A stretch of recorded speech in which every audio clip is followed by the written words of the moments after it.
Thank you very much indeed. I've got one of these microphones on. I saw Lady Gaga wearing one of these at the Super Bowl halftime show the other day. I think they work. I think this is my presentation. Let me just see. No, let me just get this up.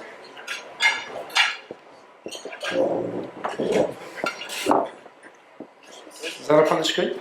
Yeah, lovely. Okay, thank you very much indeed. It's a real pleasure and an honour to be speaking to you all here tonight. I'm completely blown away by this beautiful setting. I was just saying to one of my colleagues on the table just now, it's a bit like, it's like being outside but warmer, and certainly is the case. So the title of my talk could be the one that's on your sheet that was just mentioned. It could be Brexit means what? I'll say something about that in a minute. I've got about 20-25 minutes to try and give you some perspectives on what I think is going on at the moment in Europe. Obviously what's happened in the UK last summer was a pretty seismic event. I just want to give you some views about what I think was going on there. And probably more important for this audience, what do I think it means for Europe more generally? And then no discussion about economics and populism would be complete without a few ruminations about what we're thinking about, what's going on in the US with the new presidency. Obviously working for a large US company, Vanguard, we have a lot to say about that as well. For all that, I was told that this was an evening that involved alcohol, that I shouldn't be too serious. I need to keep it a little bit light. So I'm going to fall back on a joke that a former boss of mine, Eddie George, so he was the governor of the Bank of England before Mervyn King. I only ever saw him speak in public twice. Both times he spoke, I saw him tell this joke. And you'll notice what I'm doing here. I'm talking about a joke, which means at the end of it, you'll have to laugh. And really, this is a story about the dangers of speaking at an event like this, or the dangers of an event like this. Serious dinner, everybody's drinking alcohol. And the story goes, the man had a little bit too much to drink at a dinner like this, and towards the end of the evening, the music strikes up, and very drunkenly, he turns to the person next to him and says, "Excuse me, madam, would you care to dance?" And he receives the following reply. I'm going to say no for 3 reasons. First, you are very drunk. Secondly, this music is the Austrian national anthem. And thirdly, I'm the Archbishop of Vienna. Right. If you thought that joke was bad, wait until you hear what I've got to tell you about Brexit. It's terrible. So, Brexit means what? Brexit was a comment or a statement that the new Prime Minister of the UK, Theresa May, made soon after being, I was going to say elected as Prime Minister, chosen as Prime Minister. And it was meant to convey some sense of certainty as to what exactly this decision for the UK to leave the EU meant. But as time went on, it became clearer and clearer that nobody really quite knew what Brexit meant.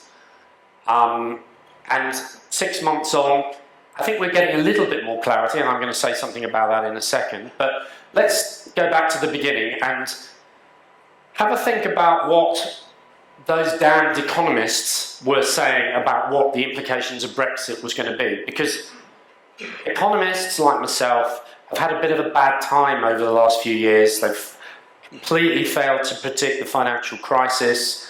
And now they've come out with a bunch of predictions about Brexit, and there are question marks about that. So let's have a look at this first of all. So here is a chart that shows you, in advance of the Brexit vote in the UK, what economists across a range of think tanks and various bodies thought the short run and the long run costs of the UK leaving the EU would be. And the left-hand side shows you, as a percent of GDP, a range of estimates. Everybody thought that the implications of the UK leaving the EU was going to be negative over the short run. Why was that? Well, because a big event like that was going to cause a lot of uncertainty. Nobody was going to quite know what it meant. Households were going to stop spending money, firms were going to stop investing, they were going to stop hiring people, and that was going to inevitably lead to a slowdown in activity. Probably, if you listen to the Vanguard chief economist for Europe, for example, a recession. In the event, none of that has happened. The first 6 months have rolled out, and if anything, the UK economy is flying along just as much as it was before. So, some real question marks about, well, was this whole Brexit thing a storm in a teacup? Maybe it isn't going to be so bad after all. Maybe that's true, but I think it's important to think about what the long-run implications of Brexit might be, and that's what the right-hand side here shows. And in the end, these short-run effects were to do with people anticipating and acting in advance of those long-run effects. And the fact that that didn't happen doesn't really tell us anything about what those long-run effects might eventually be. And you can see here that there's a range of estimates. There's one research body, one think tank thought that the effects of the UK leaving the EU would be positive, but otherwise, all economists have said it's going to be negative. Why is that? Well, the reason why it's likely to be negative is because the trading relationship between the UK and its largest trading partner, the EU, is almost certainly going to be adversely affected. And it's unlikely that the trade that the UK will be able to stump up with other countries, the US, emerging markets and so on, will be large enough to offset that. Once you then take into account the knock-on consequences of having lower trade, potentially lower productivity growth because you're less exposed to the productivity enhancing implications of being open to other trade. When you take into account the fact that lower immigration might lower growth, all of that suggests that GDP could be much lower. At the moment, we just don't know whether this is going to happen. And we certainly haven't seen the sort of recession that we were talking about 6 months ago. And in all likelihood, even if this long-run fall in GDP does happen in the UK, 5% over 10 years, 10% over 10 years, I'd like to think of that more as a kind of a slow-moving car crash rather than a sudden fall in activity. So politically, it's probably not nearly as damaging to see that happening. But I think it's nevertheless definitely going to happen. I think we will have worse activity in the UK economy. We did have a little blip in the UK. These charts here show you how some of the surveys that were taken immediately after the Brexit vote happened. So these are the PMIs, the much watched purchasing manager indices, which give a very good forward-looking take on what's going on in an economy. They plummeted into negative territory, consistent with recession, but then bounced back. On the right, this is a measure of uncertainty that economists have started to use, which shows how uncertainty, if you measure it by how many times does the word recession appear in a range of news articles and web articles. And again, that spiked and then came back down again. Why was the effect as muted as it was? Well, perhaps the reason it was as muted was because of two things. First, the exchange rate in the economy in the UK plummeted by as part of 15%, anticipating these bad trade effects that are eventually going to come along. But in the short run, the implication of that is you get a boost to activity, or at least you support activity. And then, of course, policymakers helped to support the economy. Interest rates were cut very proactively by the Bank of England. The government talked about having looser fiscal policy. So all of those things in the short run have probably helped the UK economy weather the initial shock of Brexit. So this stuff is all utterly fascinating to people like me that come from the UK. But for people outside the UK, yeah, the UK is an important economy, but in the end, what matters more, I think, is what's the implications of the UK leaving the EU for the rest of the EU and for the global economy? And I think, even though we like to think we're a really important economy in the UK, we're not actually big enough to cause a global recession.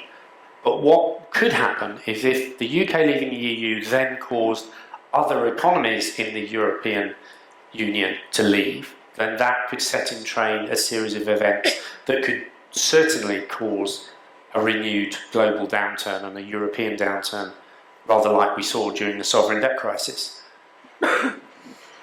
How might that type of shock manifest itself? Well, the way it could happen is if other countries in the EU took the lead from the UK, took the lead from the populist sentiments that are being expressed in the US as well through Trump's election, and chose to elect an anti-EU government.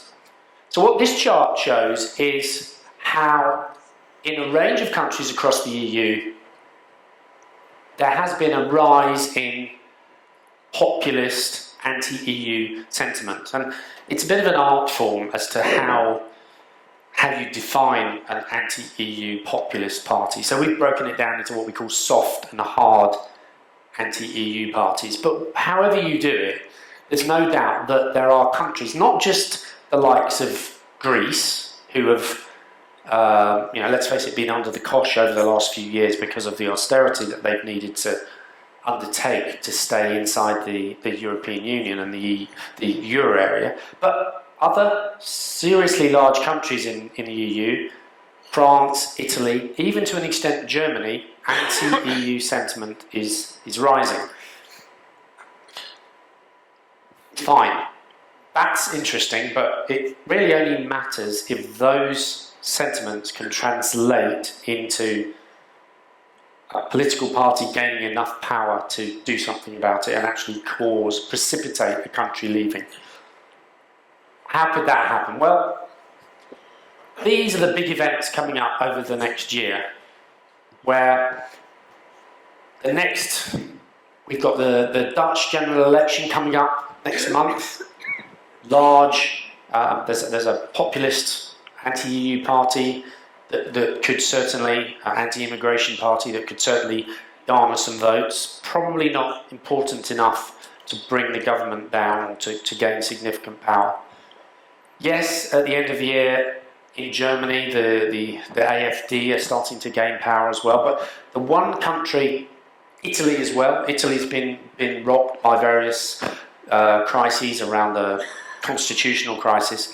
But the one country that I think most people in the markets are focusing on at the moment is France, where it's entirely possible that the far-right candidate Marine Le Pen, who is standing on an anti-EU, anti-Euro ticket, could become president. It's certainly not my central case, it's not the market's central case, but then Brexit and President Trump weren't anybody's central case either this far before the election. So I think the markets are getting jumpy about this possibility. I'm saying all that, I still don't think it's really going to happen, but again, I was saying this before. I think the travails of François Fillon, the right-wing candidate in France, will probably mean that the centrist candidate Macron will probably have a strong run at the presidency and in the end knock out Marine Le Pen at the last stage. But if you're looking for risks, that's the place it was going to come. And let's not kid ourselves. France is a pivotal element in the European political structure. If France were to leave or to undermine the euro, then a lot of things could go wrong from there. And I mean, one of the things that I think many investors, certainly many American investors that I've spoken to over the years, got wrong about the European crisis back in 2011, 2012, they were very quick to say the euro is going to unravel, the EU will unravel. And that underestimates the political cohesion that there is in Europe, the need to keep together. But that's what politicians are saying, but when the people say they want to leave, that makes it more difficult. That's what's so powerful about Brexit. It wasn't a bunch of politicians in smoky rooms deciding to leave the EU. It was the people spoke. People spoke with Trump. So that's what makes it interesting.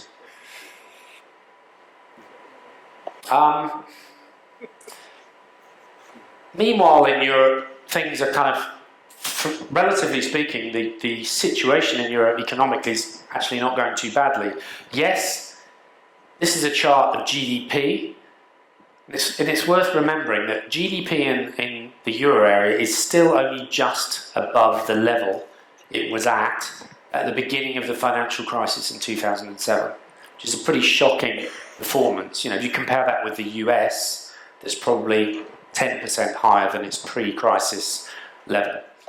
And one of the main reasons why it's in such a poor state is these divergences that there still are in the euro area between Germany on the one hand and the periphery countries in the other. These are the unresolved tensions that were present at the creation of the euro that have never really been resolved and are gradually being resolved slowly in terms of structural reform, fiscal reforms. This is taking a long time. I think Europe's getting there, but it's taking a while. So as a result of that, the ECB is pumping money into Europe, and inflation is inching its way back, as this chart shows here, back to target. And QE in the euro area is being pumped in to the economy to try and keep the euro area going. And it's worth remembering that in sort of relative terms, compared to what the US did, even to what Japan are doing now, the euro area still isn't doing that much QE compared to what might be done. There's a lot of opposition to QE in Germany because they see an economy that's booming along very nicely, thank you. They see inflation starting to pick up, but at the level of the euro area as a whole, I think quantitative easing is still needed. Right, I said I'd talk about Trump. Enormous, I mean, I'm sure there'll be questions about this at the end, but what do we make of President Trump? Strip away the rhetoric and all the headlines. What do we actually think in terms of economic policies that we think are going to be brought in? I mean, the initial impact of President Trump being elected was actually quite surprising. Markets suddenly got into their heads that there was going to be a big fiscal impulse. This was going to facilitate the Fed raising rates more quickly, so we saw a bond market rout, really. Rates rose very sharply, 50 basis points or so. Emerging markets fell off the back of that. But what's this all about, really? I mean, if you look at what's happened, there are really two different types of policies in the US. There's the short-run ones that are just about to be implemented around tax reforms, infrastructure spending, all of which are going to provide a stimulus to the US economy. And let's not forget, the US economy is already growing pretty fast, thank you. Unemployment's still pretty close to its natural rate. So the risk is that, I think there's two reasons why perhaps markets have got a little bit ahead of themselves with the growth story in the US. One is that many of these measures may not necessarily get passed. There's a Republican Congress, but I don't think all Republicans are. There are a lot of fiscal conservatives in Congress who aren't necessarily going to want all of these measures passed. And secondly, because the US economy is already running at full capacity, if you do start pumping fiscal expansion in, it's probably going to lead more to inflation than to growth. So it's possible that we get 3% growth in the US, but it's also very possible we'll start seeing inflation pushing up, which will then push the Fed into raising rates. So at the moment, the market are talking about 1 to 2 rate hikes this year. In the US, I think it could easily be more than that, 2 or 3. So that's the short run. But I think probably more significant for the US economy and probably for the global economy is what does this new administration mean for the global marketplace? And I think the things that we've been hearing about, increased protectionism, America first, the things that we're hearing about immigration restrictions means we're moving to a world where protectionism is on the rise. World trade is going to fall as a share of GDP around the world, and that's probably bad for global growth. We're already in a world where we're in a low growth, relatively low return environment, but this potentially is another shock to the system. We're in a world where productivity growth is low, demography is already causing world real interest rates to be quite suppressed. This could make things even worse. So that's the risk, I think, at the moment. What should investors do about these sorts of things when they come along? I mean, one of the things that we've been saying to our investors is stay calm. It's very tempting as an investor to think, in the face of something like Brexit or President Trump's election, that there's some smart investment play that you can make that allows you to circumvent the issues. But I mean, the problem is, there are two things that are the problem. One is, it's very difficult to predict in advance what these political events are going to be, how they're going to turn out. But even if you do know how they're going to turn out, it's very difficult to predict what the market's going to do as a result. Look at what happened to global equity markets after these two seemingly terrible events that were going to cause massive uncertainty and disruption to the world economy. After Brexit, in the 30 days after the Brexit vote, UK equities went up 3%. And in the 30 days after Trump, they went up 10%. Very difficult to have predicted that in advance.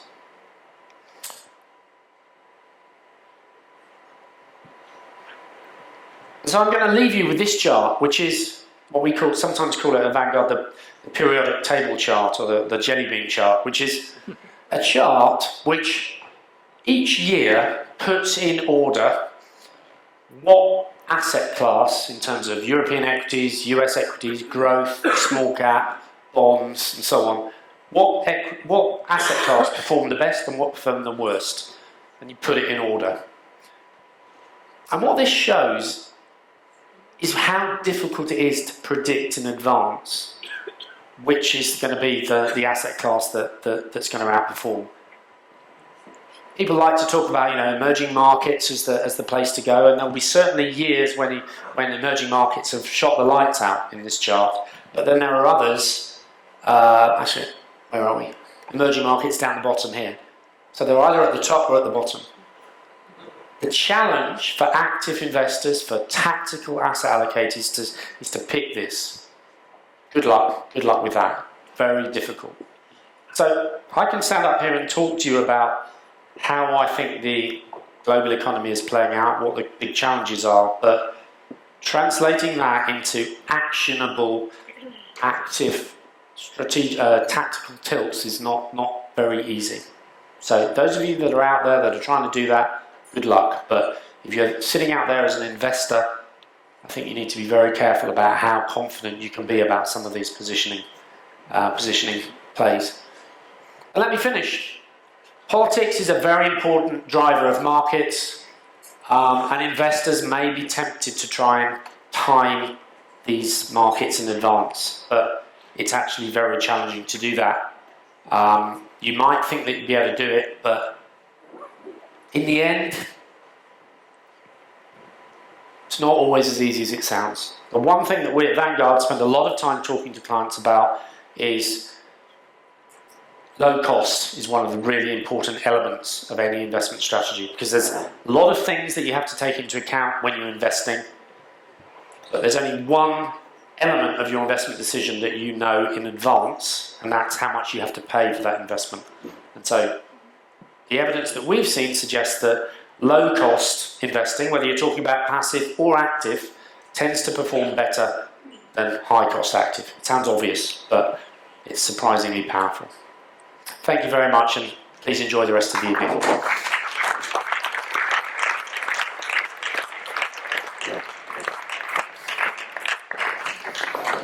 Thank Thank you very much for the presentation and the very interesting insights into Brexit, populism and the European financial markets at the moment.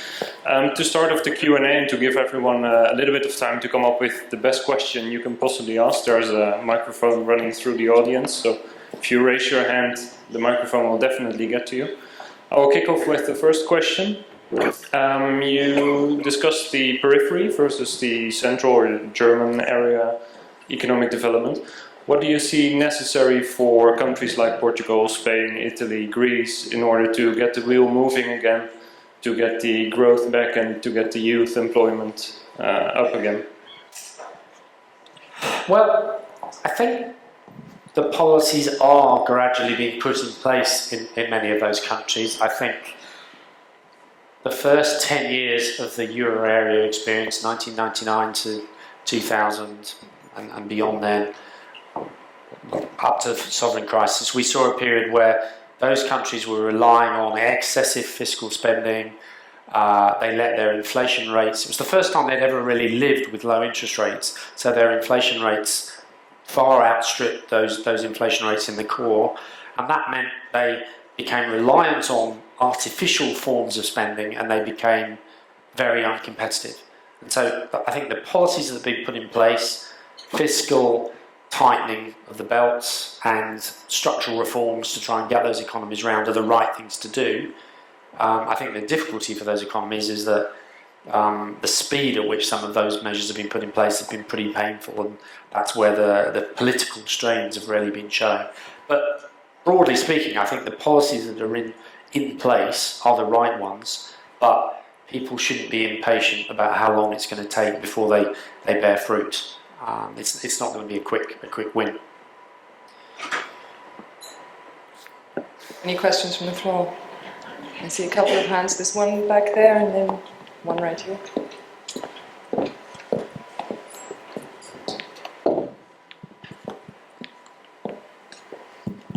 Okay, I think now it's working. Many thanks for your presentation. I have two questions which are very different in their nature. First one being, you said that the market currently does not expect Marine Le Pen winning. How would you measure the market's expectation on that to actually, get a feeling for what is being priced in? Second question concerning target 2 balances, which you hinted at with some of your comments. So this is a topic I think very apparent for Italy, Greece as well. What is your economist's expectation if that is not resolved, and if we see, let's say, Italy or France leaving? How would you think that would play out in the markets, and especially like if that connection within the euro area is being broken, what would be the consequences? Yeah, two very good questions. I mean, on how the market evaluates the probability of a Pen victory, yeah, you're right to pull me up on that. Maybe I was being slightly loose. I think the consensus expectation of economists and strategists that talk about it say that their central case is that Le Pen won't win, but that doesn't mean that the market price reflects a zero probability of her winning. And so you only need to look at French-German spreads over the last couple of weeks when the perception has been, as Fillon has started to have some problems, the probability that Le Pen might get more votes has gone up, and we've seen spreads going out to the best part of 100 basis points. I mean, the difficulty with doing that calculation is you need to know that the simple way of doing it is you say, if France left, what would the spread widening be, and then the relationship between that and what's actually happened. So supposing it was 10 points, 10%, if there's a 100 basis point widening, that means there's a 10% probability in the market. It's maybe not as simple as that. And in a way that leads on to your second question, how would the target 2 imbalances be resolved if France or Italy were to leave the euro area, God forbid?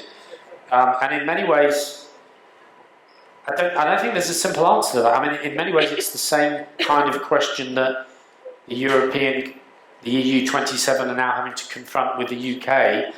The UK has, I think, a 16 billion bill for its financial commitments to the EU, which it's going to have to meet if it leaves the EU. And it's not just a matter of walking away and not paying our subscription anymore. There are ongoing commitments that we will need to pay, and there's a similar issue here with the euro area. The more optimistic way of putting that is that a well-functioning monetary union in the end will involve inevitable fiscal transfers between economies, and in the long run there won't be a systematic tendency for one country to fund all the others when everything's working properly. The problem is at the moment that there's really one economy in the euro area, Germany, that is effectively bailing out the others, and that subsidy is showing up in those target 2 imbalances, and the banking system of one country is effectively financing the rest. And how that would be, the simple answer is because that would be so difficult to resolve. That's why politicians will do everything they can to stop it happening. It's the sort of strongest argument in a way. I think we may have time for 2 more very quickly. I have a quick question. You mentioned the impact out of the out of the Trump presidency. Yes. And you distinguish between short term and long term. When is the short term becoming long term? What kind of time frame are you thinking about? Thank you. Yeah, that, again, very difficult to say. The implications for trade, in terms of trade volumes, I think will happen over a period of 1 year, 2 years and beyond. The implications in terms of markets anticipating those effects and bringing them forward to today in terms of currency movements, rate movements, I think can happen very quickly. So I think that's the beauty or the power of financial markets. They can bring forward these long-run effects right through to the present. And a lot of the financial asset price movements that we're seeing are about markets forming different expectations about what those long-run impacts are. But we still don't know exactly how. Do we know yet whether Trump is really going to call China out for being a currency manipulator? Is that going to cause a deterioration of China-US trade relations? We don't really know yet. He's too busy calling Germany a currency manipulator, let alone China. So we don't know yet. So thank you. Just one last one, I'm afraid we're running over. Yeah, it is really a short one. I was wondering whether you can end on a positive note, and who would benefit, especially elaborating on Asia and perhaps Africa. Is there something positive we can get out of this? This being Brexit or this being Trump? This being Brexit, Trump, and perhaps France. Yeah, I think that's right. I think from the perspective, if you think about the EU as being a big trading arrangement, a big trading closed shop, anybody that can then get into that closed shop from the outside, like emerging markets, other countries, that they potentially can benefit from that. So I think there is an upside there for those economies. How quickly that will happen remains to be seen, because the rules of trade require the UK to drop out of the EU and then fall back on World Trade Organization arrangements, and then they have to strike up a deal. And none of these things are quick. The EU's trade relationship with Canada took something like 7 years to negotiate, and that was relatively straightforward. So, a lot of these things are going to take a long time. So, it's not inconceivable that some of these long-run benefits will come through eventually, but I think the worry is that these things are going to take a long time to thrash out, and in the meantime, there's going to be a lot of nasty arguments around tables about who owes what to who, which can take up a lot of time. Thank you. Sorry, that wasn't very optimistic at all, was it? But I'm an economist, damn it. I've got to be pessimistic. Peter, thank you so much. There are still several people who wanted to ask you questions, but I'm afraid the timekeeping doesn't allow for it. However, very happy to talk to people after. Exactly. Yeah, exactly. Yeah. So you've certainly sort of raised people's interest. Thank you so much for coming. Thank you to Vanguard as well for sponsoring us this evening. And just as a small token, of our gratitude. There's something very Swiss for you. Thank you very much indeed. Thank you. Thank you very much.